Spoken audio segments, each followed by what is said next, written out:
Sabe, porém, isto: nos últimos dias sobrevirão tempos difíceis, pois os homens serão egoístas, avarentos, jactanciosos, arrogantes, blasfemadores, desobedientes aos pais, ingratos, irreverentes, desafeiçoados, implacáveis, caluniadores, sem domínio de si, cruéis, inimigos do bem, traidores, atrevidos, infatuados, mais amigos dos prazeres que amigos de Deus.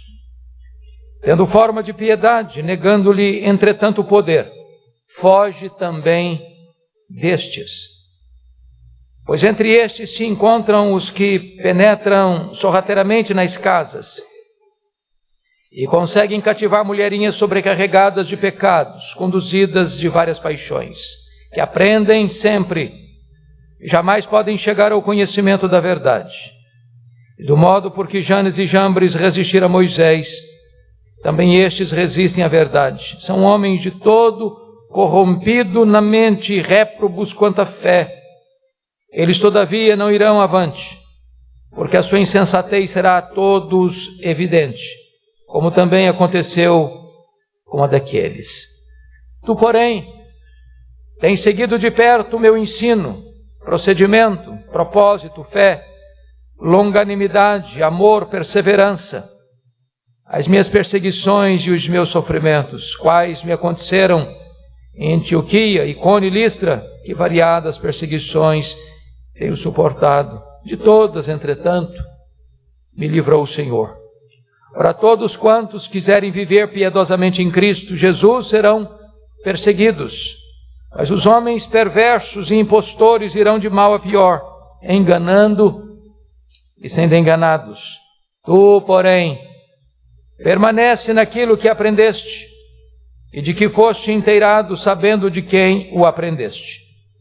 Que desde a infância sabes as sagradas letras que podem tornar-te sábio para a salvação pela fé em Cristo Jesus. Toda a Escritura é inspirada por Deus e útil para o ensino, para a repreensão, para a correção, para a educação na justiça, a fim de que o homem de Deus seja perfeito e perfeitamente habilitado para toda boa obra.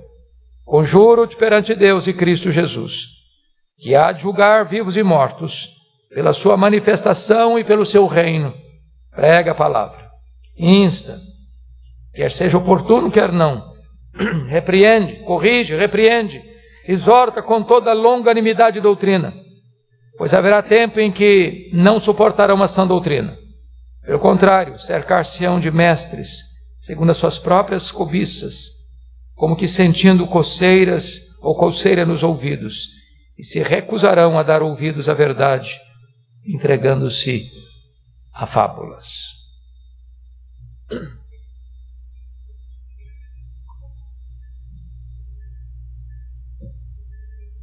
O tema que eu gostaria de tratar com vocês é como enfrentar o fim dos tempos vitoriosamente.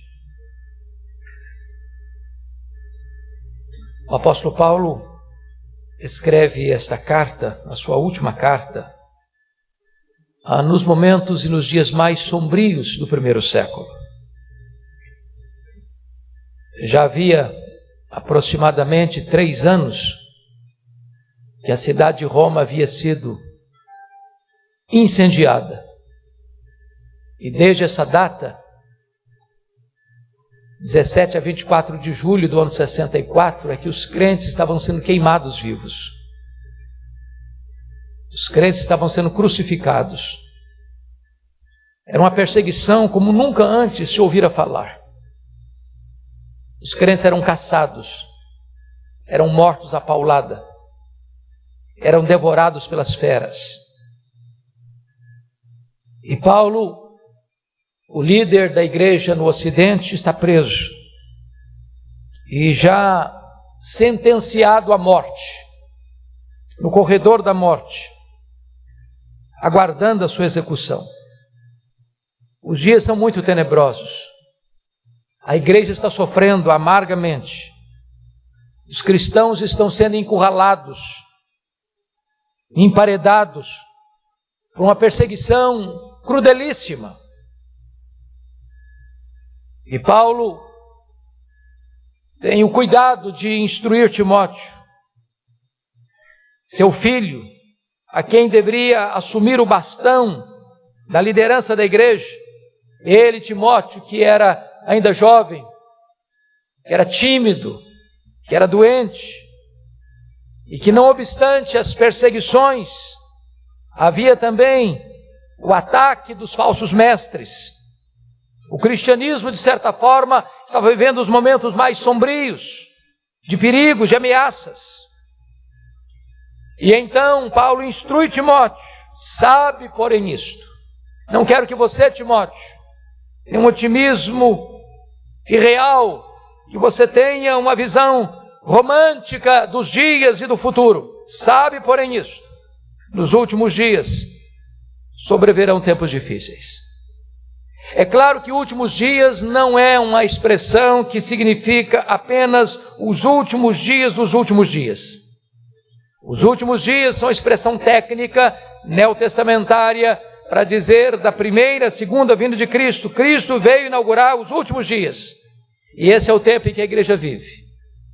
Mas quando ele diz que sobrevirão tempos difíceis, a palavra difíceis aqui no grego é a mesma palavra usada para aqueles endemoniados gadarenos. Em outras palavras, esses dias seriam furiosos.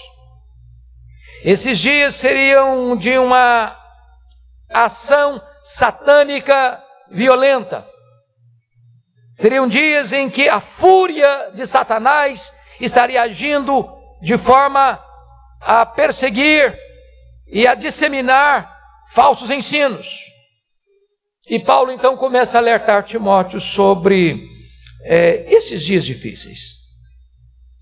Como é que Paulo orienta Timóteo a fugir ou enfrentar, ou melhor dizer, enfrentar esses dias?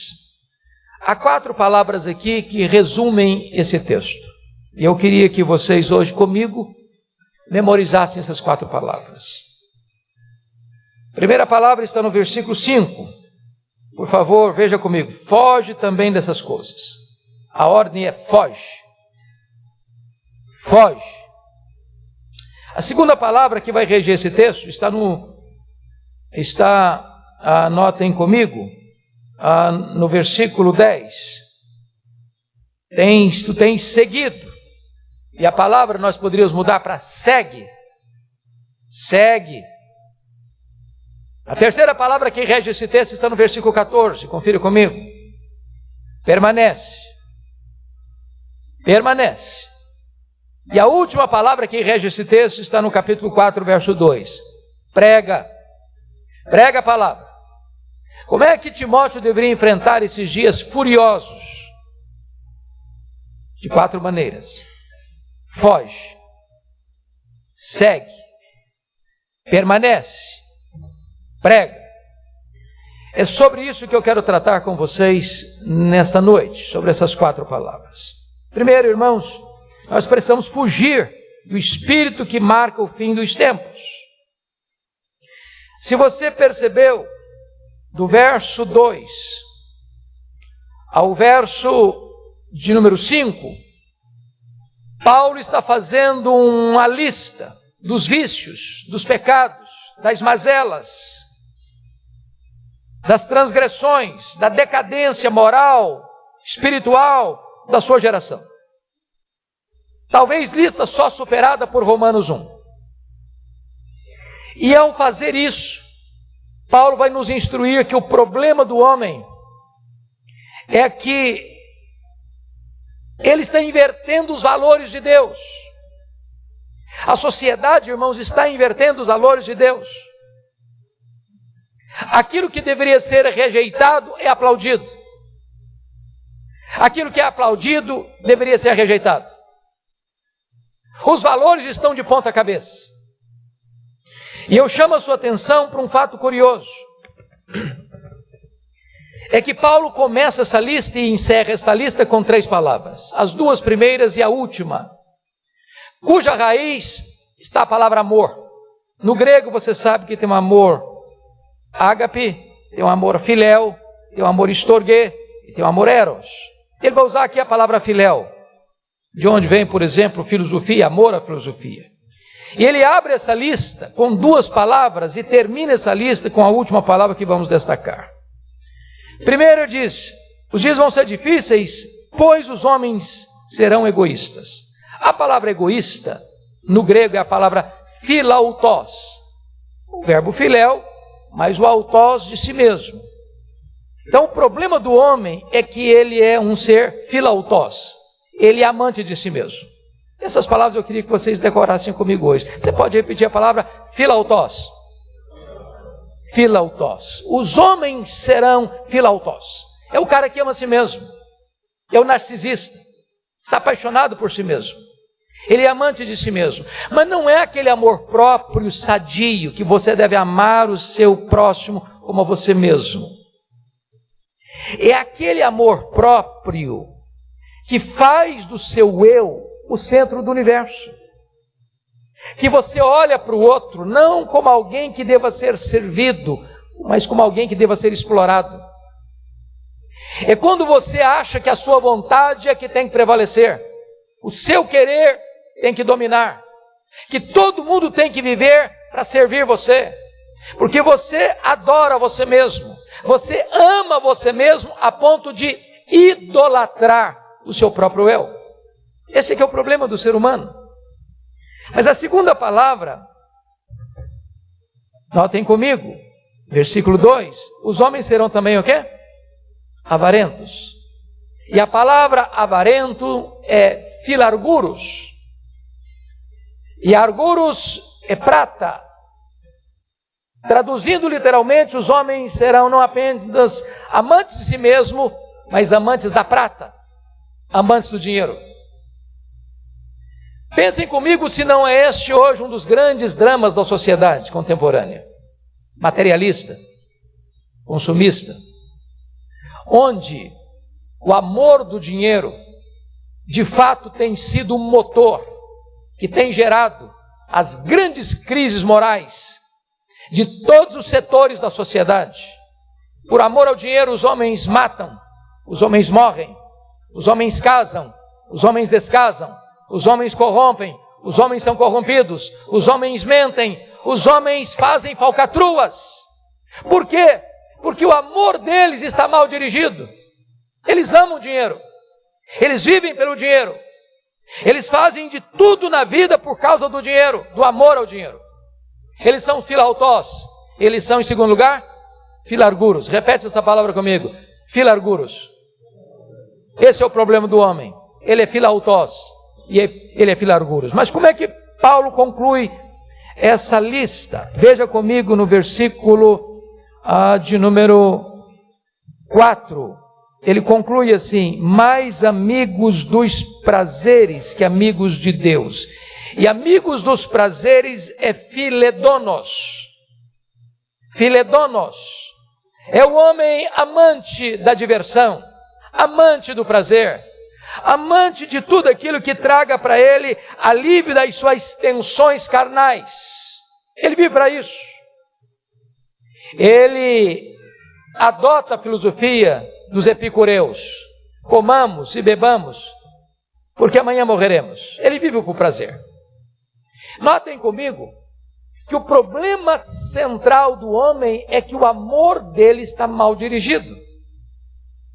Em vez de ele adorar a Deus, amar o próximo e usar o dinheiro, ele se esquece de Deus. Ele adora a si mesmo. Ele ama o dinheiro. Ele usa as pessoas. A sociedade está num caos que está porque o amor das pessoas está completamente às avessas nas suas relações. Amam a si, amam o dinheiro e amam o prazer. Bom, é conhecido de todos nós que os 3 problemas básicos da sociedade seriam resumidos assim: poder, sexo e dinheiro. Pois os 3 problemas estão aqui. O homem é amante de si mesmo, ele quer poder. O homem é amante do dinheiro, ele é filarguros, amante da prata. E o homem é amante do prazer, mais do que ele é amigo de Deus. É por isso, meus irmãos, que Paulo diz que a sociedade está de pernas para o ar, com os valores invertidos. completamente corrompida. Mas se você perceber, nós poderíamos resumir a outra lista de crimes, de pecados, de vícios em 3 áreas. Primeiro, as pessoas seriam soberbas. E aí tem a palavra jactanciosos, arrogantes, blasfemadores. E a ideia de jactancioso no grego é um gabola. Você conhece gente gabola? Gente que tem um papo muito grande. Gente que sempre está se autoelogiando. E nesse autoelogio ele faz de si algo ou alguém maior que de fato é. Esse é o gabola, esse é o jactancioso. Mas tem o arrogante, que é o altivo. Tem também o blasfemador, os que têm opinião exagerada de si mesmos e menosprezam os outros. É o egocentrismo sem Deus. Mas Paulo, ao mencionar esse diagnóstico da sociedade sem Deus, ele diz que eles têm desestrutura familiar. Olha aí comigo. Desobedientes aos pais, ingratos, irreverentes, desafeiçoados, implacáveis. Esses crimes e pecados e vícios estão dentro do nível e do ciclo familiar. Mas ainda, ele termina dizendo que a sociedade está doente, porque as pessoas são nocivas no relacionamento, são caluniadoras, sem domínio de si, cruéis, inimigas do bem, traidoras, atrevidas e infatuadas. Chama sua atenção para a palavra caluniador. A palavra aqui é diaboloi. Os caluniadores recebem o mesmo nome do diabo. Um caluniador é um diabo. Os caluniadores são diaboloi, é a mesma palavra. Porque esse é o papel do diabo, caluniar. Ele que acusa os servos de Deus sem pausa. Mas, depois que Paulo traz esse diagnóstico, e os valores estão invertidos, ele diz mais uma coisa. O mundo está arruinado porque a espiritualidade está distorcida da vida. Confira comigo, por gentileza, o que ele vai dizer no versículo 5. Tendo forma de piedade, negando-lhes, entretanto, o poder. Irmãos amados, o grande problema é que você nota que quando você leu dos versos 1 a 4, você está pensando o seguinte: isso é o submundo, isso é o porão da iniquidade. Mas Paulo está fazendo a descrição da igreja. Pasmem vocês. O que ele está dizendo é que o grande problema, nós vivemos dias maus, é porque as pessoas são religiosas, mas a vida não mudou. Elas entram para a igreja, mas o caráter não mudou. Elas professam a fé, mas só tem aparência de piedade. Mas lá no fundo, não tem transformação. É triste, amados irmãos, quando a igreja de Deus, ela tem carisma, mas não tem caráter. Ela tem números, mas ela não tem vida. Ela tem influência política, mas ela não tem influência espiritual.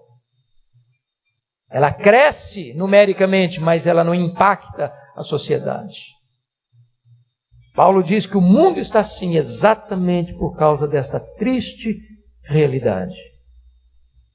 Os valores estão invertidos. E aqueles que se dizem cristãos têm apenas uma piedade aparente, mas a vida não corresponde com a profissão de fé que publicam. O que Paulo diz para Timóteo? Foge, Timóteo. Foge dessa espiritualidade falsa. Foge. Esse é o nosso papel, irmãos. Nós não podemos subscrever uma espiritualidade que não muda a vida, que não muda o caráter, que não muda a nossa conduta. Mas vamos ver o segundo, a palavra segue. E agora precisamos seguir o exemplo daqueles que andam com Deus.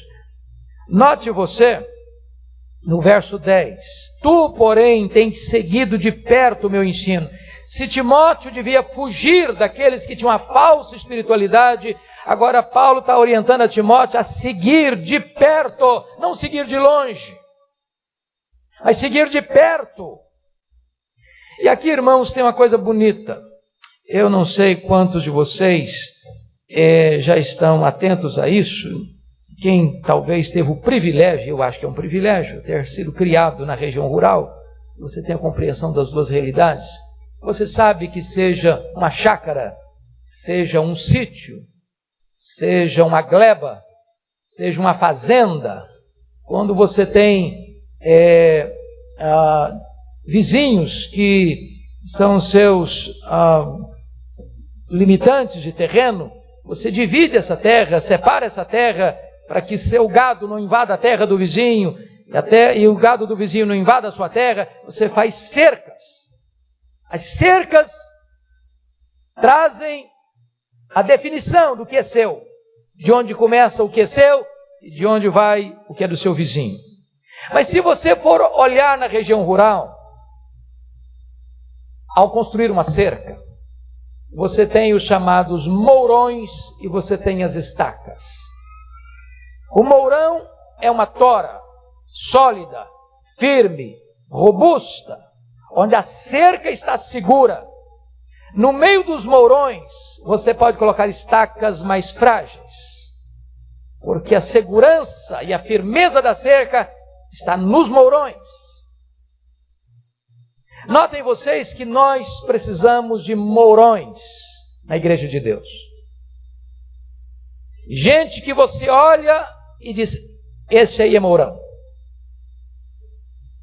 Eu posso seguir seu exemplo. Eu posso imitar seu ensino. Eu posso seguir o seu procedimento. Eu posso seguir o seu propósito. Eu posso imitar a sua fé.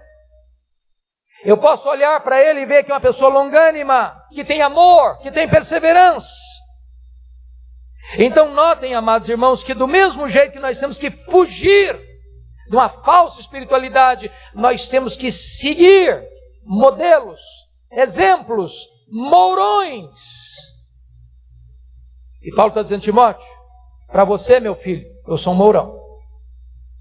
Você tem que seguir de perto meu ensino, meu procedimento, minha paciência, minha perseverança, a minha fé. Então, Timóteo, em vez de você ficar perturbado com aqueles que dizem ser e não são, siga o meu exemplo. Olha para mim. Veja o que eu faço. Siga as minhas pegadas. Mas como é que você pode, amado irmão, ainda distinguir o que é um mourão? O que é um exemplo que você deve seguir daqueles que você deve fugir? Preste atenção no que ele vai dizer no versículo de número 10. Um líder cristão, um homem cristão, uma mulher cristã, um crente maduro, um crente comprometido com os valores de Deus, é alguém que tem disposição de sofrer pelo Evangelho.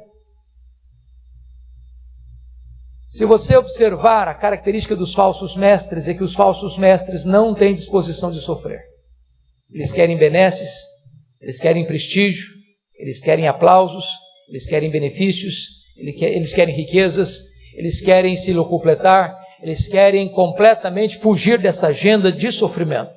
Mas os servos de Deus estão dispostos a sofrer por causa do Evangelho. Perguntaram, certa feita,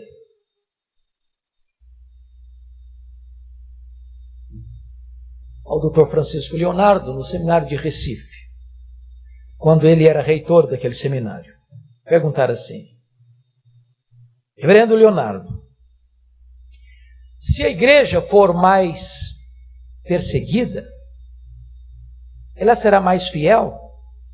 E ele respondeu, não. Se a igreja for mais fiel, ela será mais perseguida. É uma hora para parar e pensar, irmãos, que a amizade do mundo é pior para a igreja do que a espada do mundo. O mundo nunca foi amigo da igreja, nem a igreja deve ser amigo do mundo. Essa tola ideia de ganhar o mundo imitando o mundo e sendo amigo do mundo, é uma artimanha de Satanás.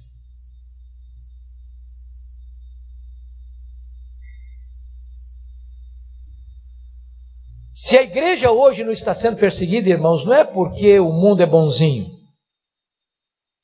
Se a igreja está sendo perseguida, é porque a igreja não está sendo fiel.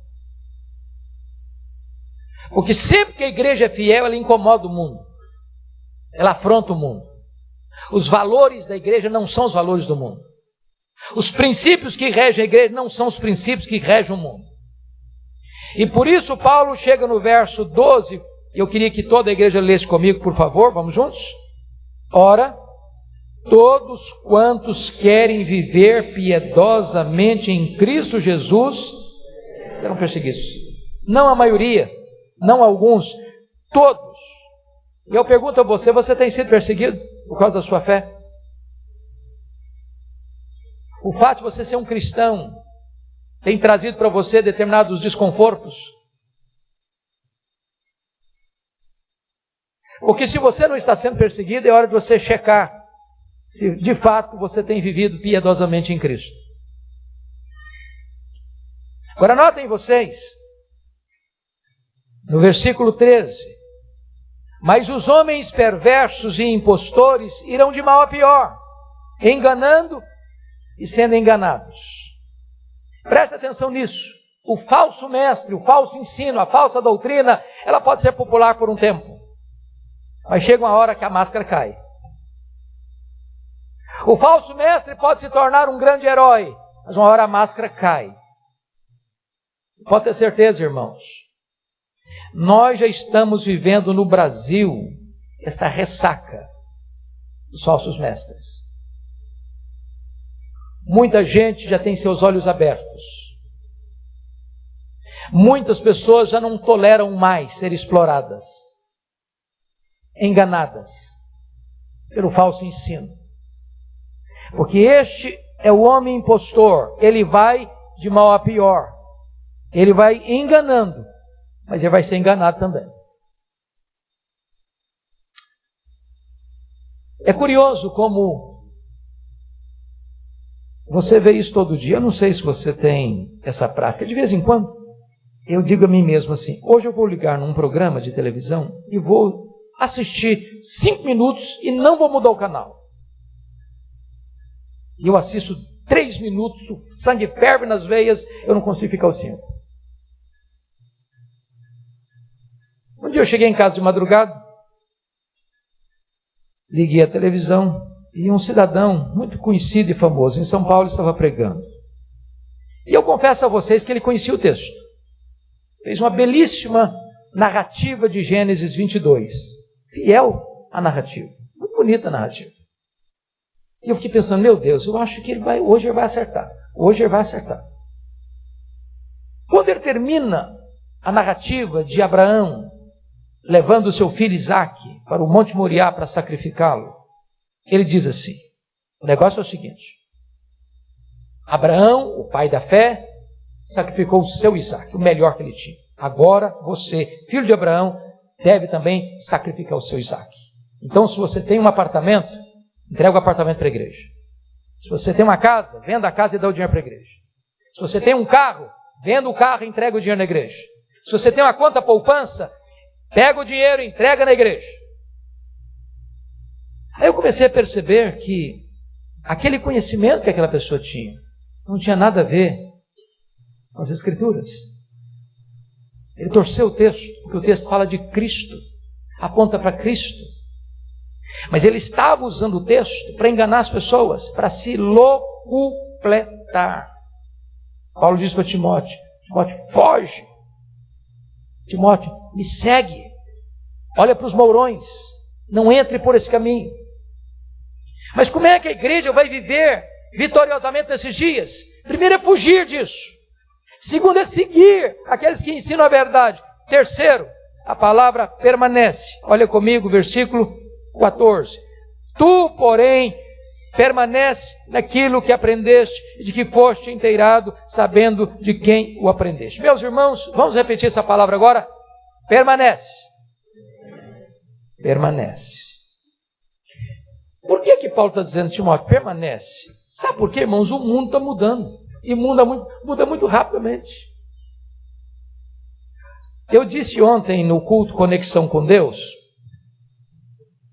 aqui ontem à noite, que Paulo chegou em Atenas e ele se tornou uma pessoa tão impressionante em Atenas que todos os de Atenas e os residentes não falavam de outra coisa sendo uma das últimas novidades que Paulo pregava. Mas Atenas estava interessado pelo fato de Paulo estar trazendo uma novidade. Mas não estava interessado na verdade, não. Porque era novidade. Os homens gostam de novidade. E sabe, irmãos, tem muitas igrejas que abandonam a palavra atrás de novidades. E quando uma igreja entra pelo caminho das novidades, ela vai ter que ser muito criativa. Porque novidade vem e vai. Passa. É igual você mascar um chiclete. É gostoso quando você põe um chiclete na boca. Docinho. Se tem sabores diferentes, você usufrui aquele sabor. Daqui a pouquinho, você está mastigando borracha. Só borracha. Aí tem que trocar a novidade, e trocar a novidade, e trocar a novidade, e trocar a novidade. E nessa procura de novidades, as pessoas entram por caminhos os mais esquisitos, os mais estranhos, os mais perigosos, os mais heterodoxos, os que conduzem às maiores loucuras. Como é que Timóteo vai viver vitoriosamente nesses últimos dias? Paulo diz para Timóteo, meu filho, permanece. A palavra de Deus foi atual ontem, a palavra de Deus é atual hoje, a palavra de Deus vai ser atual amanhã. Timóteo, não tenta inventar novidade não, meu filho. Não tente inventar a roda outra vez não, meu filho. Segue, permanece naquilo que você aprendeu desde que você era criança. Aliás, a palavra que aparece aí, no versículo 15, infância, é a palavra grega brefos. Brefos. E brefos, no grego, descreve desde a vida intrauterina até a primeira infância. Essa semana eu li uma coisa bonita. Os médicos aqui depois me digam se procede ou não. Eu acho que procede, porque quem escreveu não deveria ter sido inconsequente ao escrever. Mas disse que uma criança, a partir dos 6 meses, já escuta o que os pais falam em voz alta e reage no ventre. Eu achei curioso que João Batista tinha 6 meses na barriga da mãe dele. Quando Jesus chegou, ele se alegrou. Então, uma dica aqui para os papais novos, cujas mamães estão esperando o bebê. Começa a ler a Bíblia em voz alta. Olha que legal. Olha que benção. Pois Timóteo sabia as sagradas letras, aprendendo as sagradas letras, desde a vida intrauterina até a primeira infância. E Paulo diz, Timóteo, permanece nisso, filho. Muda não. Não corre atrás de novidade, não. Não busque a última novidade do mercado da fé, não. Permanece na palavra, permanece, filho. Porque lá fora as pessoas estão enganando e sendo enganadas, mas você permanece. Mas por que, Timóteo? Porque a palavra de Deus é que conduz à salvação. É a palavra de Deus que tem a salvação centralizada na pessoa de Cristo. É a palavra de Deus, Timóteo, que é inspirada. Ela é inspirada, ela tem um sopro divino, ela é infalível, ela é inerrante, ela é suficiente, Timóteo. Não muda não, Timóteo. Sabe por quê? Porque a palavra de Deus, ela é útil, Timóteo, para o ensino e doutrina, o que é certo, pela repreensão, o que não é certo, pela correção, como se tornar certo, e educação na justiça, como permanecer certo. Como é que nós vamos enfrentar esses dias difíceis, irmãos, furiosos, permanecendo-nos firmes na palavra de Deus? Mas eu disse que o texto foi regido por 4 palavras, lembram? A primeira é foge, a segunda é segue, a terceira é permanece, a quarta é prega. Então vamos ao capítulo 4. Conjuro-te perante Deus e Cristo Jesus, que há de julgar vivos e mortos pela sua manifestação e pelo seu reino, prega a palavra. Então, note comigo aqui uma coisa, a base dessa exortação. Por que você e eu somos exortados a pregar? Primeiro, querido, porque nós devemos entender que nós vamos prestar contas. Se você ouviu o Evangelho, você foi transformado pelo poder do Evangelho, você não é um receptáculo, você é um canal.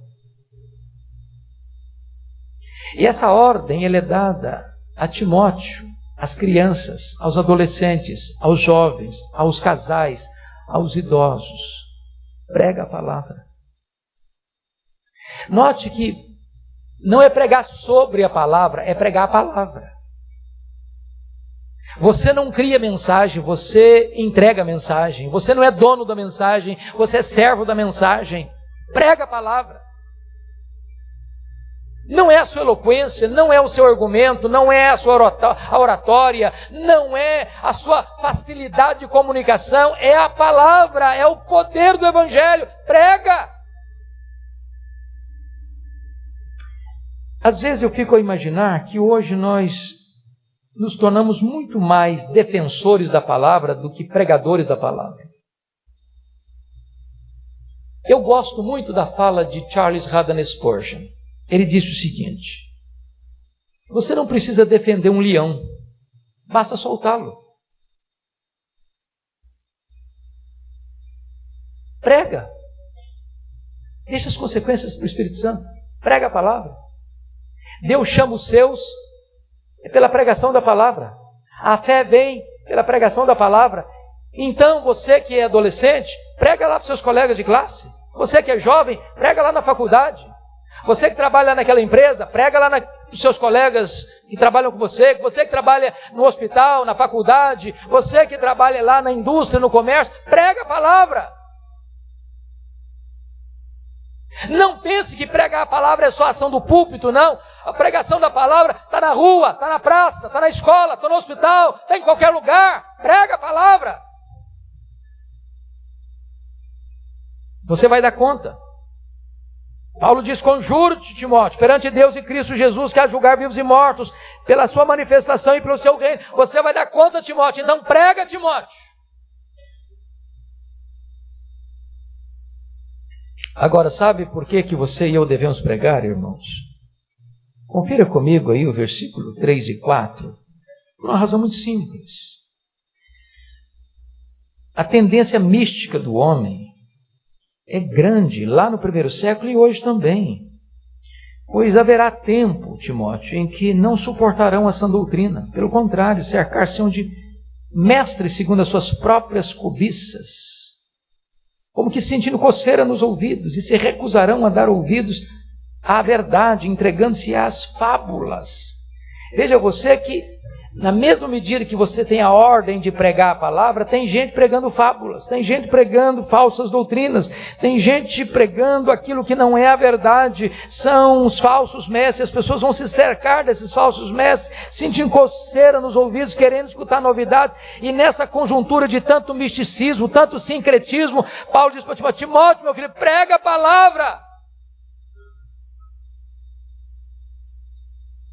Irmãos, é muito triste quando você vê na nação brasileira tanta gente dizendo que o negócio é sal grosso, que o negócio é óleo ungido, que o negócio é copo d'água em cima do rádio, que o negócio é uma toalha suada, que o negócio é um expediente místico hoje, outro expediente místico amanhã, cada dia inventando uma maluquice. E de Paulo está dizendo: ô Timóteo, meu filho, saiba de uma coisa, as pessoas vão procurar essas maluquices todas, mas você tem um compromisso, filho, prega a palavra. Então, amados, eu gostaria de concluir. Essa pregação tem que ser urgente, insta, quer seja oportuno, quer não. Essa pregação tem que ser contextual, corrige, repreende, exorta. Essa pregação tem que ser paciente, com toda longanimidade. Essa pregação tem que ser fiel, com toda doutrina. Como é que nós vamos viver esses dias? Só reclamando? Só murmurando? Só lamentando? Só dizendo: está ruim mesmo, está mal, vai ficar pior ainda. Paulo está dizendo: você quer enfrentar vitoriosamente esses dias, meu filho? Primeiro, você tem que fugir daquilo que é ruim. Segundo, você tem que seguir bons exemplos. Terceiro, você tem que permanecer firme na palavra, firme. Nem para lá, nem para cá. Fica firme. Venha vento para cá, sopra vento para lá, fica firme. As novidades vêm, as novidades vão, fica firme. Mas Timóteo, a palavra não pode ser retida não, filho. Essa palavra, você não só pode permanecer nela não, você não pode apenas guardá-la não, você tem que pregá-la, filho, você tem que anunciá-la. Você tem que sair das quatro paredes. Você tem que ir lá para fora onde as pessoas estão. Olha a agenda de Jesus, olha a agenda dos apóstolos, olha a agenda das igrejas que crescem, elas estão pregando para fora das quatro paredes. A igreja está na rua, a igreja está na praça, a igreja está no comércio, a igreja está na indústria, a igreja está na academia, a igreja está no governo, a igreja está nas instituições, a igreja está por todo lado, e a ordem é prega a palavra. Irmãos, nós presbiterianos, louvado seja Deus, cremos na doutrina da soberania de Deus na salvação. Isso é uma coisa linda, linda. Mas às vezes a gente não vê o crescimento da igreja. Mas por que não vê? Desculpem da expressão, e eu faço com temor e tremor. As igrejas que não creem na soberania de Deus estão crescendo. Mais do que nós. Por quê? Por causa da doutrina? Não. Porque elas estão pregando. Não tem crescimento de igreja sem pregar. Não tem.